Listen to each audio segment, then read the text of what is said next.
पति पत्नी का सच्चा प्यार। एक आदमी ने एक बहुत ही खूबसूरत लड़की से शादी की। शादी के बाद दोनों की जिंदगी बहुत ही प्यार से गुजर रही थी। वह उसे बहुत चाहता था और उसकी खूबसूरती की हमेशा तारीफ किया करता था। लेकिन कुछ महीनों के बाद लड़की चर्म रोग से ग्रसित हो गई और धीरे धीरे उसकी खूबसूरती जाने लगी। खुद को इस तरह से देख उसके मन में डर समाने लगा कि वह बदसूरत हो गई तो उसका पति उससे नफरत करने लगेगा और वह उसकी नफरत बर्दाश्त नहीं कर पाएगी। इस बीच एक दिन पति को किसी काम से शहर के बाहर जाना पड़ा।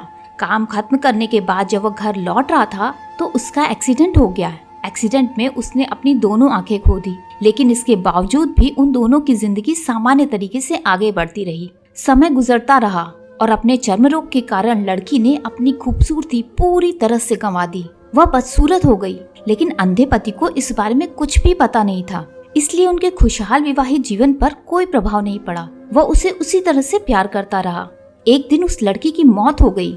पति अब अकेला हो गया था। वह बहुत दुखी था। वह शहर को छोड़कर जाना चाहता था। उसने अंतिम संस्कार की सारी क्रियाविधि पूर्ण की और शहर छोड़कर जाने लगा। तभी एक आदमी ने पीछे से उसे पुकारा और पास आकर कहा, अब तुम बिना सहारे के अकेले कैसे चल पाओगे? इतने साल तो तुम्हारी पत्नी तुम्हारी मदद किया करती थी। पति ने जवाब दिया, दोस्त मैं अंधा नहीं हूँ, मैं बस अंधा होने का नाटक कर रहा था, क्योंकि यदि मेरी पत्नी को पता चल जाता कि मैं उसकी बदसूरती देख सकता हूँ तो यह उसे उसके रोग से ज्यादा दर्द देता। इसलिए मैंने इतने साल अंधे होने का दिखावा किया।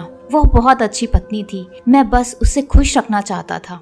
तो दोस्तों, खुश रहने के लिए हमें भी एक दूसरे की कमियों के प्रति आंख बंद कर लेनी चाहिए और उन कमियों को नजरअंदाज कर देना चाहिए। आशा करती हूँ कि आज की ये कहानी आपको बहुत पसंद आई होगी और अगर पसंद आई हो तो इसे लाइक करें, शेयर करें और हमसे जुड़े रहने के लिए हमारे चैनल को सब्सक्राइब करें।